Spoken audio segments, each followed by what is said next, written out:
Welcome to গোটেড debates and আজকে আমাদের goat বাবা একটু লজ্জা পাচ্ছে কারণ উনি এতগুলা রাইট প্রেডিকশন করে ফেলছে সো ফার। উনি আসলে টায়ার্ড, বাট এখন উনি প্রেডিক্ট করবে সাউথ কোরিয়া ভার্সেস মেক্সিকোর গেমটা।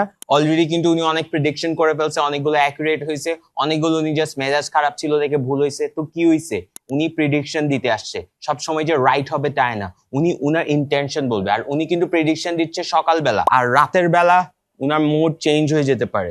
এখন উনার খিদা বেশি লাগছে। গেমের রুলটা খুবই সিম্পল, যাকে উনি খেয়ে দিবে ওরাই হেরে যাবে। একটু গোট বাবার আগের কথা বলি, গোট বাবার সিভির যদি আমি একটু কথা বলি, গোট বাবা কিন্তু অনেকজনের ক্যারিয়ার ধ্বংস করে ফেলছে। অনেকের, উনার বাপ দাদা 14 গোষ্ঠী কিন্তু 15 লাখ টাকা দামে বিক্রি হয়েছিল, আর উনার 25 লাখ টাকা দাম হচ্ছে, বাট উনি যেতে চায় নাই, কারণ উনার প্রিডিকশন ছিল যে 25 লাখ টাকা বেচলে উনার সাথে খারাপ কিছু হবে।